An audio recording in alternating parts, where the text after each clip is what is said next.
So we are going to talk about happiness. And when we speak about happiness in the teachings of the Buddha, happiness is not sensual pleasure. We have to distinguish between sensual pleasure and happiness. Normally, we tend to think of pleasant sensations as happiness and unpleasant sensations as unhappiness. And so, what we do is, we go in search of pleasures and we try to avoid pain. So our whole life is actually an effort to maximize pleasure and minimize pain. And as a result, our whole life becomes a life of unhappiness. Because if we really want happiness only and not, or pleasure only and not pain, what we seek is permanent pleasure. Permanent pleasure is impossible because everything in the world is impermanent. So we can never have permanent pleasure. And pleasures part from us, and we have to meet pain. We have to endure pain. So this is life. And if we go after pleasures thinking that we are going after happiness, we will never be happy. So this is why for the Buddha, happiness is not a sensation. Happiness is not gained by stimulating the senses. Happiness is a state of mind. And that state of mind is a state that is not disturbed. Mental disturbance is unhappiness. The mind that is not disturbed and is tranquil, that is the happiness. So how do we get our mind disturbed? Our mind is disturbed mainly because we are reacting to stimulation of the senses. When the senses are stimulated, we react to it. And that is a disturbance.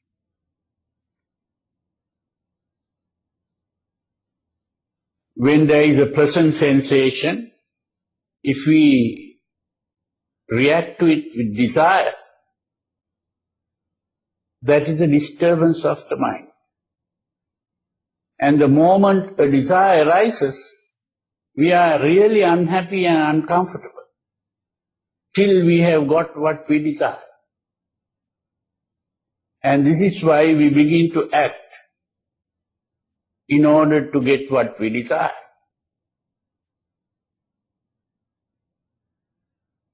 This is why the moment we desire something, at that moment our body becomes tensed, and that tension makes us uncomfortable. And the action to obtain what is desired is the release of this tension. And the tension is not fully released till we have obtained what we desire. And only when we have obtained what we desire, the tension is released. And that release of tension is what we call happiness. When we have obtained what we desire, if we are happy, that is simply the release of tension. This is why Freud defined pleasure as the release of tension. So you see, if we don't become tensed at all, and if our mind is calm all the time, we'll be happy all the time.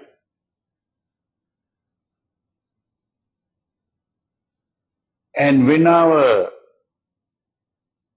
mind is disturbed, we are not only making ourselves unhappy, we also create unhappiness for others. When we are greedy for things, we begin to quarrel with other people. We begin to take away things that belong to other people. We hurt other people. And when we are angry, again we begin to hurt other people. And when we are frightened, also we begin to hurt other people. So in various ways, our emotional disturbance is what is creating unhappiness for ourselves as well as others.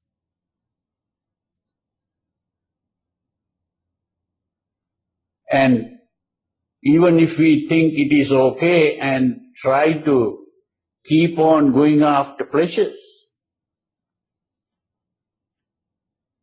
we'll never be really satisfied. Because however much we get, we want more. We want something better. Or we want something for a longer period.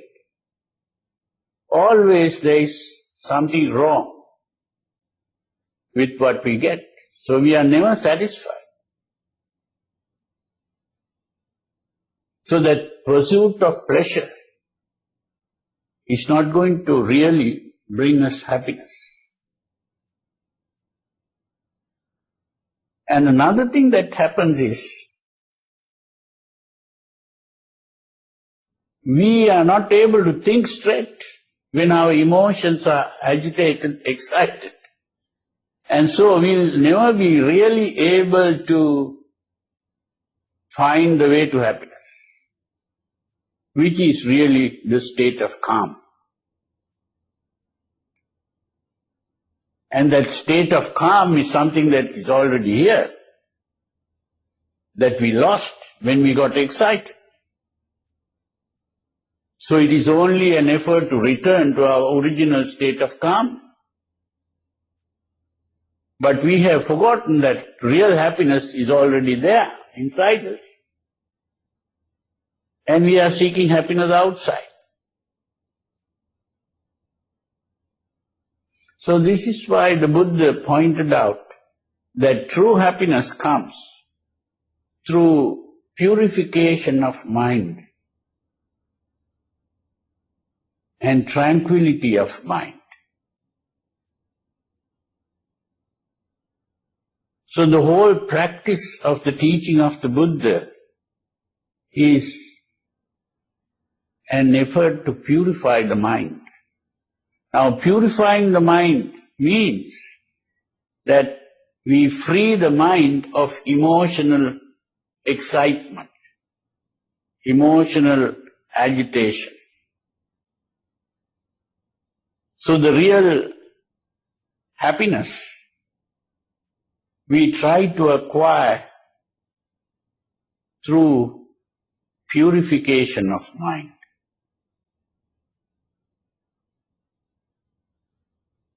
Now this is not just something that only the Buddha has been saying, even later, even Jesus was saying, "Blessed are the pure in heart, for they shall see God." What does that mean? Does it mean that when you purify your heart, you'll be able to see God somewhere outside? No. Again, Jesus has been saying, the kingdom of God is within you. So that means that happiness, kingdom of God is nothing but the kingdom of happiness. So then, that happiness is within you. You have to look within to find happiness. There are so many things in the Bible itself. And there is a statement called, it's really stillness. Be still and know that I am God. What does that mean? That stillness is the divinity.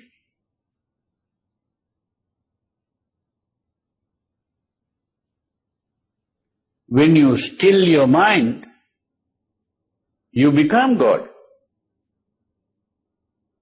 That is how, when your mind is purified, you see God.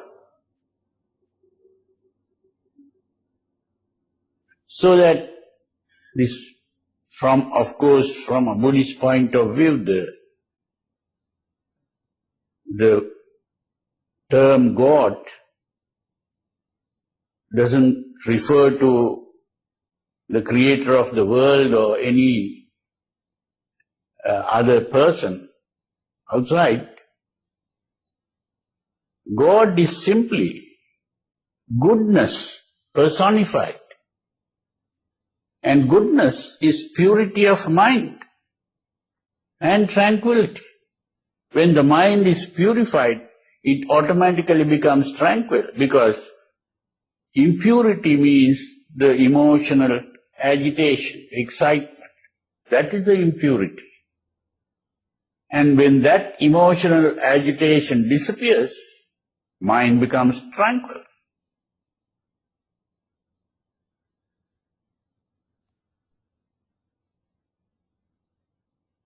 That's the important thing to understand.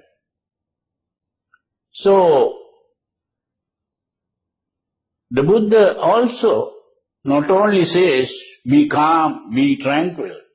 That's not all that he's saying. He shows the way. How to make the mind tranquil. That's the important thing.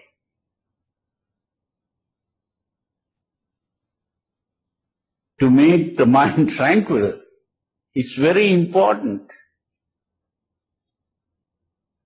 to realize that our emotions cannot be controlled by reason. Just reasoning out that certain things are bad or certain things are good, that is not going to help us very much in getting control over the emotions. This is why when reason and emotion are in conflict, emotion always wins. That's the problem. So if emotion always wins, when reason and emotion are in conflict, then that means reason cannot control emotion. But then, how can we gain control over these emotions? There is one secret that we should know. And that secret is, emotion is controlled by our imagination. The image in the mind. That is what controls the emotion. Every emotion or emotional excitement or agitation accompanies an image in the mind.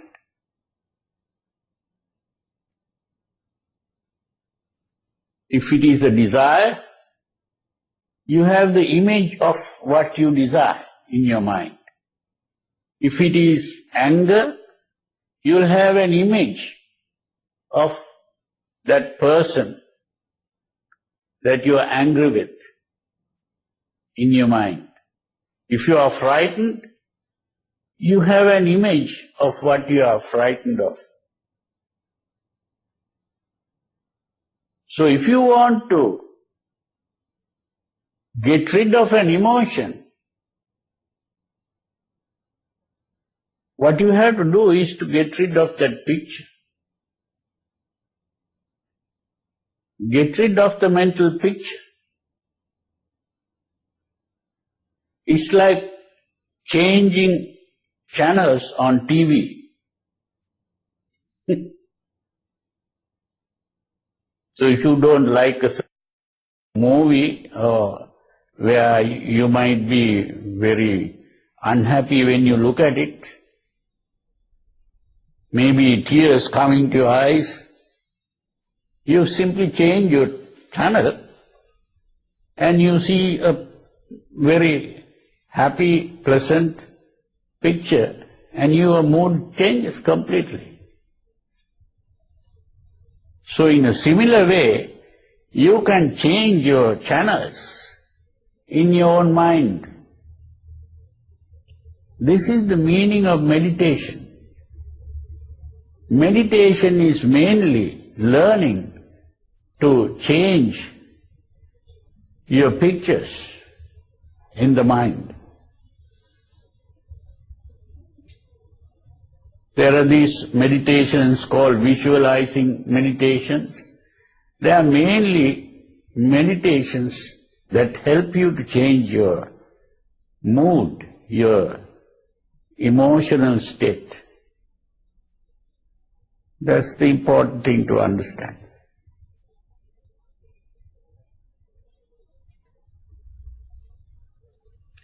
So the mental image is very important.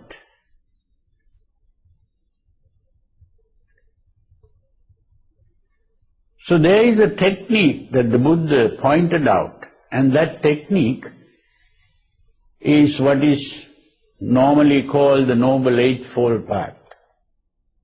But I call it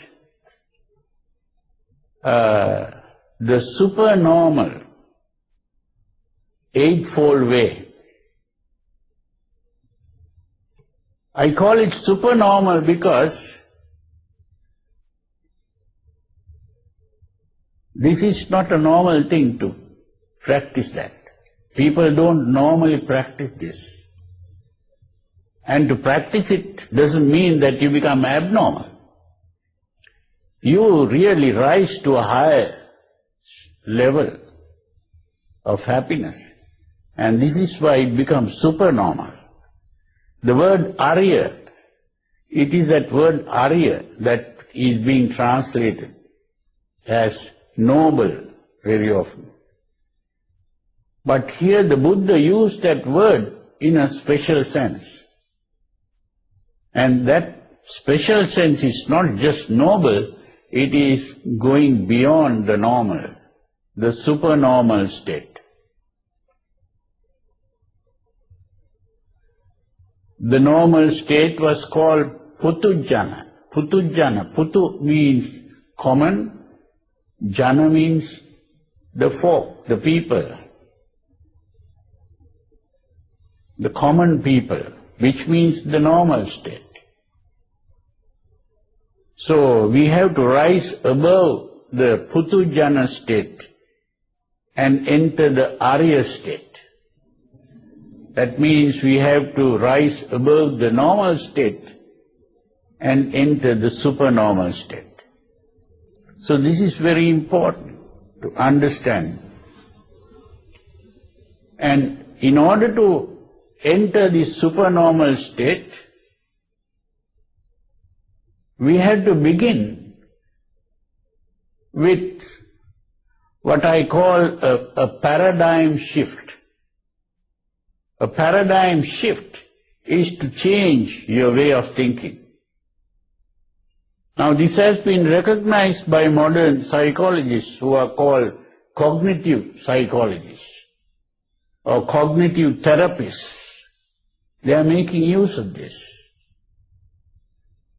That our way of thinking is what determines our emotional state. But simply thinking alone is not going to change the emotion. It has to go through a change in the image, mental image.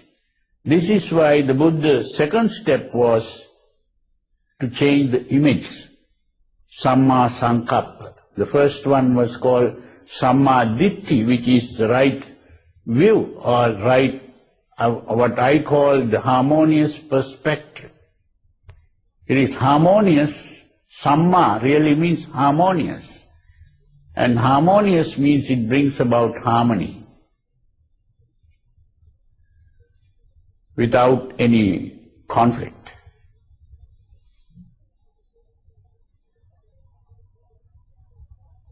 It's the harmony because normally our mind is in conflict. Outside, we come in conflict with other people, we come in conflict with the reality of impermanence, because we are wishing permanence all the time, and we are also coming in conflict with our own mind, because one part of our mind says no, the other part of the mind says yes. So the conflict within. And so, this perspective, which is understanding the realities of life, is the harmonious perspective.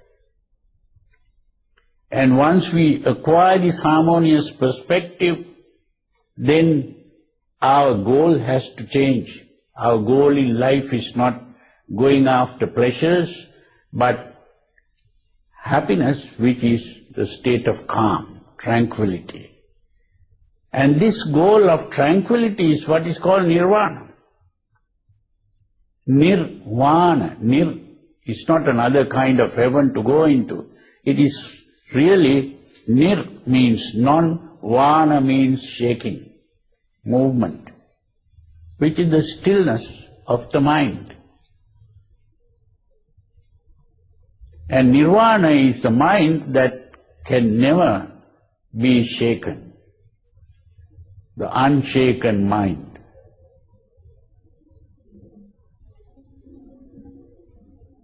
The mind that is not perturbed, the imperturbability of mind. And when we make this our goal in life, then we begin to speak calmly, we begin to act calmly, and we begin to live calmly. That means our behavior becomes calm.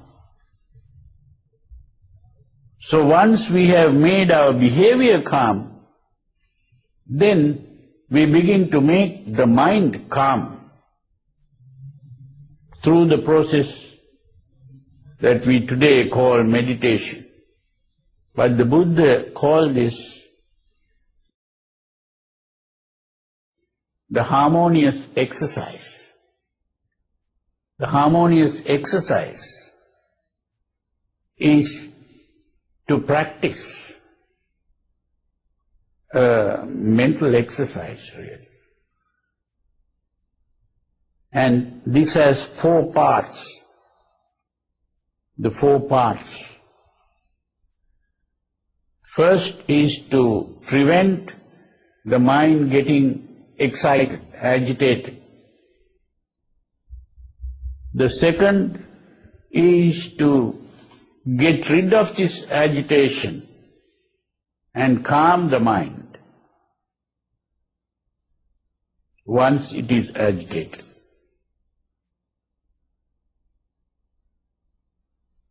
And the third is to focus our attention in the proper way, so that the attention is focused on our goal of calm, tranquility. And the fourth part is to maintain, preserve this focus.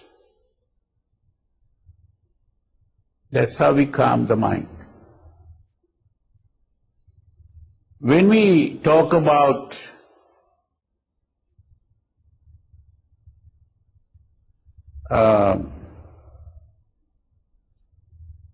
preventing the mind getting disturbed, we have to understand that the mind gets disturbed due to the reaction to stimulation. That means when we see something, if we react to it, the mind is disturbed. We may be seeing something pleasant, and if we begin to think, oh, how beautiful this is, and begin to get excited emotionally, that is a disturbance. Or if you see something unpleasant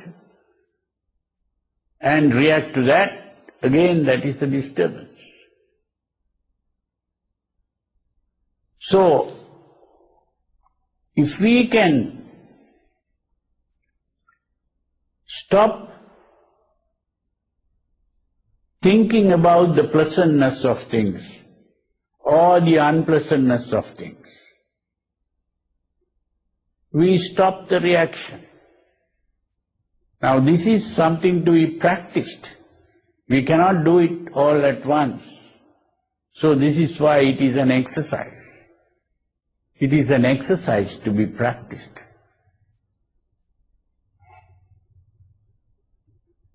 So it is only by practicing this exercise that we become really efficient in it. Because normally when we see something pleasant, we begin to automatically think how beautiful it is. Or if we hear some music and we think about that, then again we begin to think how pleasant it is. Or we smell something pleasant, again we think about it. Or we taste something pleasant, again we think about the pleasantness. Or we touch something pleasant, we think about the pleasantness. So if we keep on thinking about the pleasantness, more desires come up.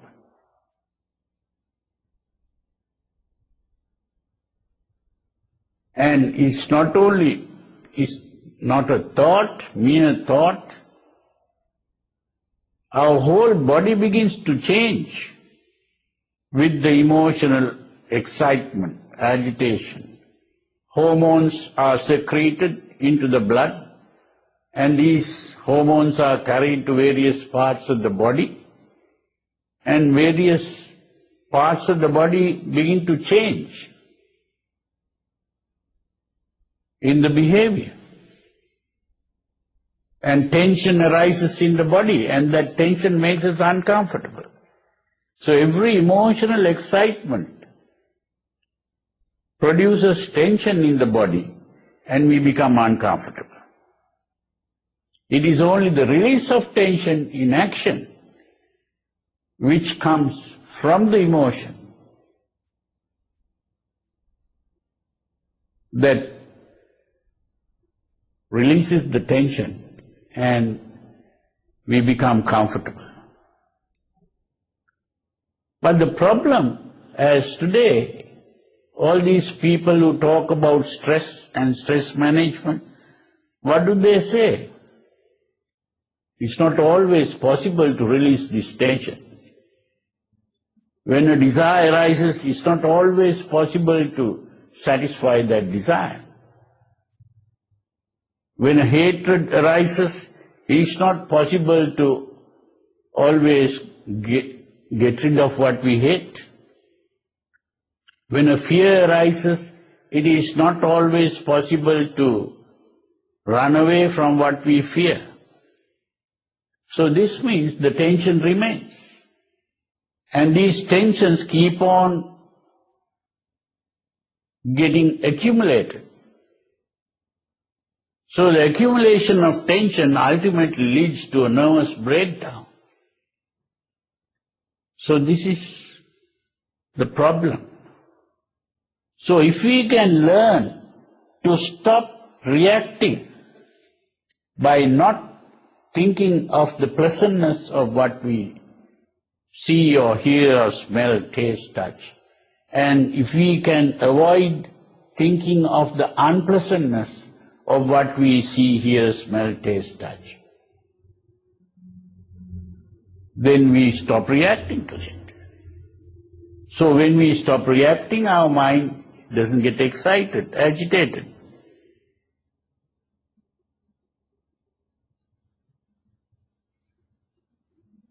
So the next step is, if by any chance the mind gets agitated, we should be able to get rid of it. How do we do that? Whenever the mind is agitated, we can see there is a mental image in the mind. Even if it is not coming from an immediate experience, it's coming from a memory. We think of something that happened in the past, and the moment we think of that, our mind gets disturbed. So, if we can learn to take our mind away from this memory, the moment the memory comes to our mind, we stop thinking about it. We change our image. We can enter a happy mood by changing the channels. So this is the important thing. So that is the second step.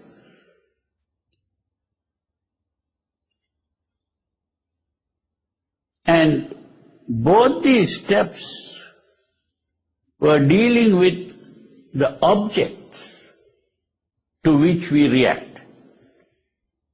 So there are two images. One is what is called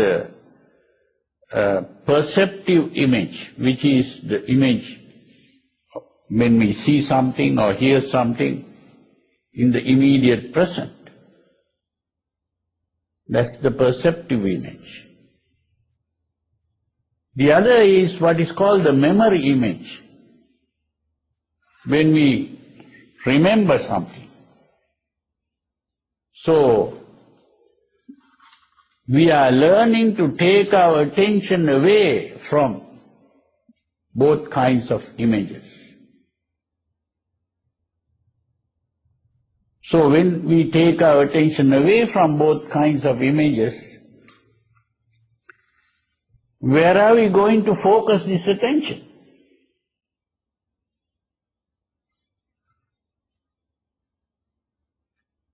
So, the withdrawal of attention is followed by focusing our attention not on what we see outside, but on what is happening inside. We focus our attention on our body first to see whether the body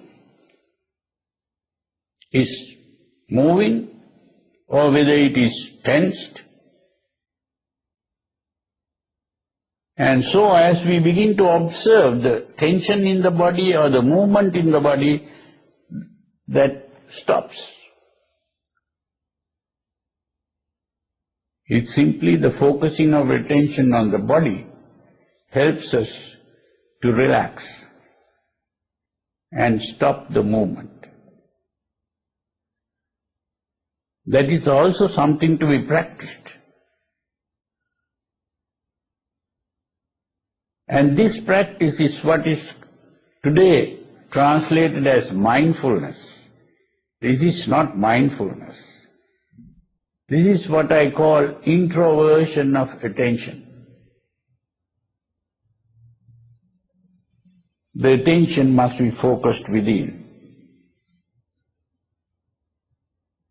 And when we focus our attention within, the first thing is to observe the body in terms of the movements or the tensions in the body. And the next thing, as our focus of attention begins to improve, we begin to become aware of the feeling, how we feel, whether I feel comfortable or whether I feel uncomfortable in the body, the physical comfort or discomfort. That awareness of the feeling is what is called Vedananupassana. The awareness of the body was called Kayanupassana.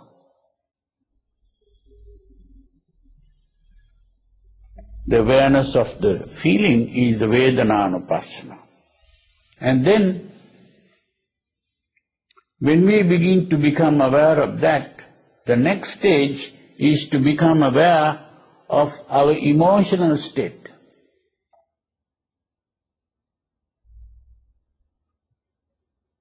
Am I feeling angry, or am I feeling frightened, or am I having a desire for something?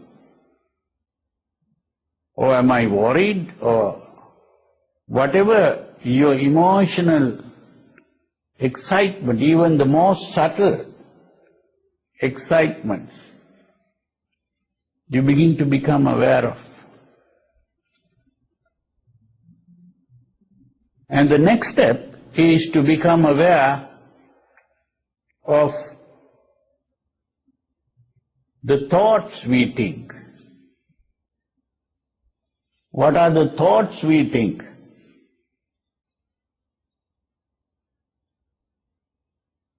Our interpretation of our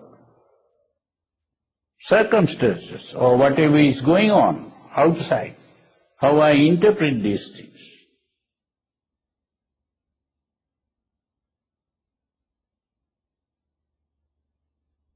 So this way we are beginning to become aware of this whole reaction of the organism. We are simply organisms in an environment. And as organisms we are simply reacting unconsciously to environmental stimulation. We are not even aware of it. So this way we begin to become aware of this. An organism is like a machine. It's just happening. And but we think we are not machines, we are people. There is a person inside me, the self, that is doing these things, thinking and acting. But actually, we are simply like machines or robots, simply reacting to external stimulation. Now there are these machines, you can put a coin and press a button and something comes out. In a similar way, I can press a button in you and I can tell you what is coming out. So it's a thing like that. So it's very easy to make a person angry if you want. Say something that makes that person angry. That is the machine working. That's what it is. Or a desire arising, or a fear arising. All that is working like a machine. So what we are trying to do is to stop being a machine.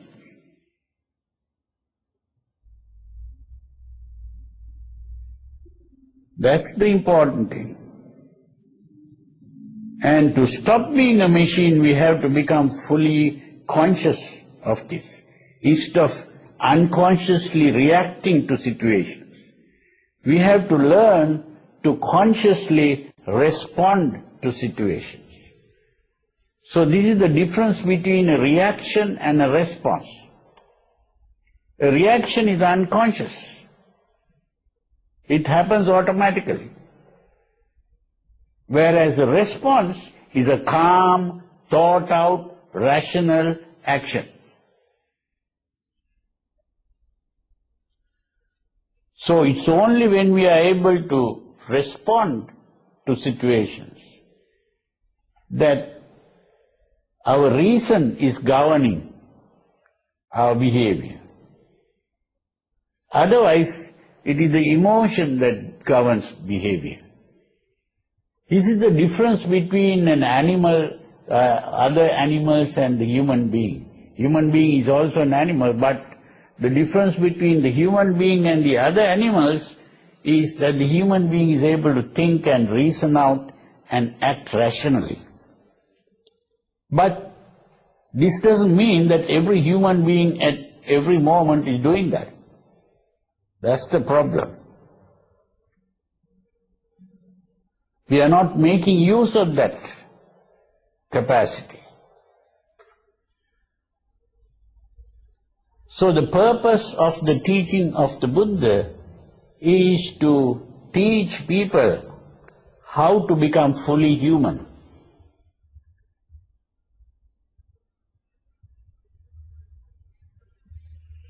And that state where we can really act rationally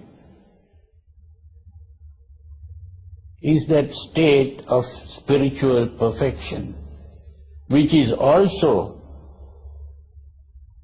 called divine. So you are rising above the normal human state, which is a mixture of God and devil, but when you reach that higher state, you become fully God. God means one who is good in every way, because you are acting rationally. To be good is to act rationally instead of emotionally.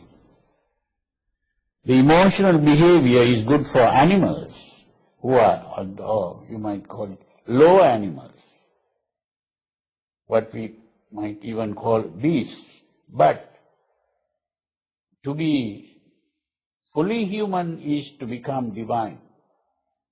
This is why it is a supernormal state. It's not a normal state. So we are trying to rise above the normal state and attain to the supernormal state. Now in attaining the supernormal state, we have different levels of purity and tranquility of the mind. And these different levels of purity and tranquility are what we call the jhanas. Some people think the jhana is some kind of hypnotic state. It's not a hypnotic state. It's a state of purity and tranquility. So we have what is called the 4 jhanas. So when we think of the first jhana is where all emotional agitations have disappeared.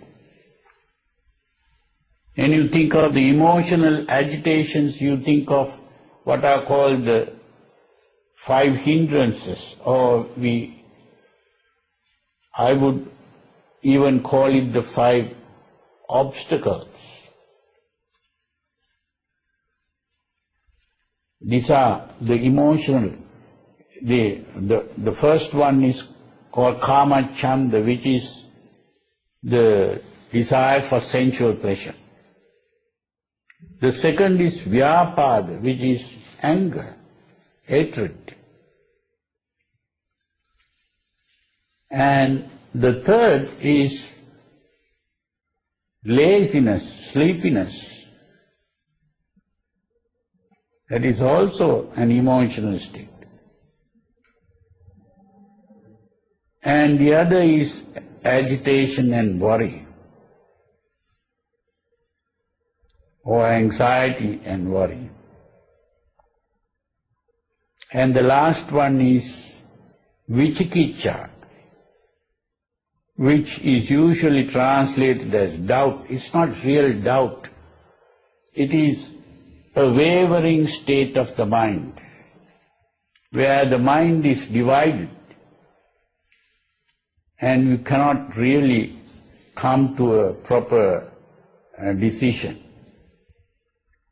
Undecided. The mind is confused, the confusion of the mind. So those things completely disappear when the mind becomes tranquil, and 5 things come up in the mind, usually called vitakka, vichara, piti, sukha, ekagrata. Vitakka, vichara refers to conceptual thinking, like asking a question and answering. You can look at something and say, what is this? And then you answer, this is a microscope, or this is a book, or this is a bag. Now, just the formation of a concept. That formation of the concept can be a good concept or a bad concept. A bad concept is a concept that produces emotional agitation. A good concept is a concept that calms the mind.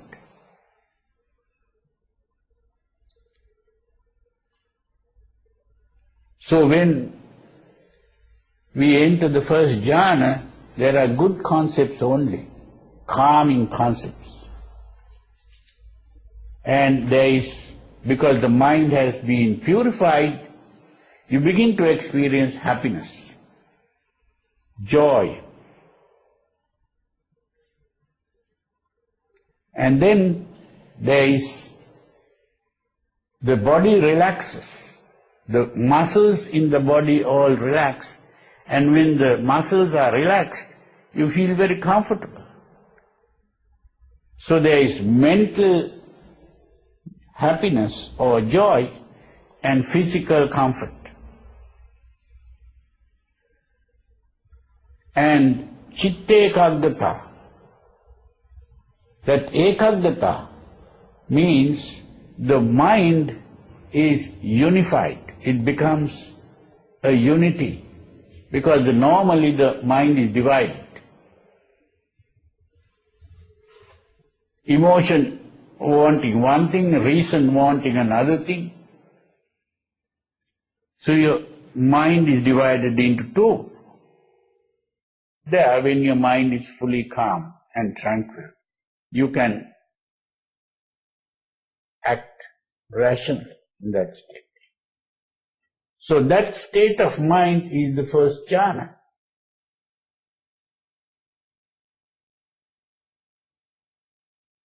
Now there are even deeper levels of calm, tranquility. That is only the first level. When we come to the second level, what happens is, even that thinking, formation of concepts, that part stops, and you are left only with the happiness, comfort, and the stillness of the mind.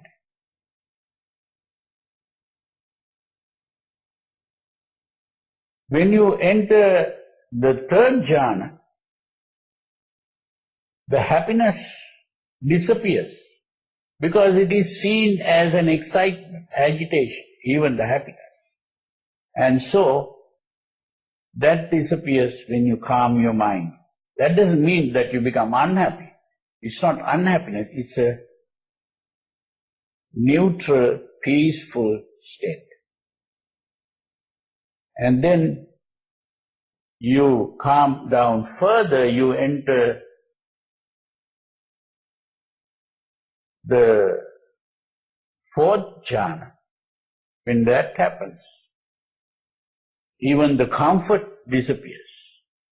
Because even the comfort is seen as some kind of tension. And that also disappears, and you become fully calm, relaxed, and comfortable. Not in the sense of a pleasant feeling, but a very peaceful state of mind.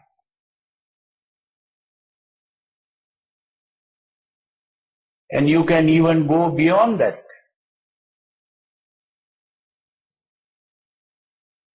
But for the moment, I think this is okay. But for you to understand that the calmness and relaxation is the true happiness.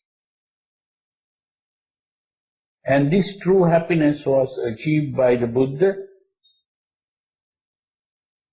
by rising above the normal state and entering a supernormal state, which is also called the divine state or spiritual perfection.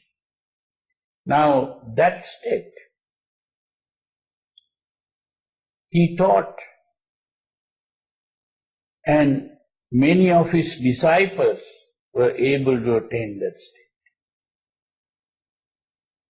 Even today, those who begin to understand this properly and practice it will be able to attain to that state. But the problem is how many people really want to do it and how many people really practice it. That's the problem. And how many people really understand how to practice. That's the problem. Now, after more than 2,500 years after the Buddha, the teachings of the Buddha has got lost really. There are so many schools of Buddhism trying to interpret the teachings in different ways. The original teaching is still there in the books, but very few people really understand it. So this is why it is very important for people who are interested to go and study this, and not only study it, practice it, and try to attain to that highest level of happiness, which is called nirvana.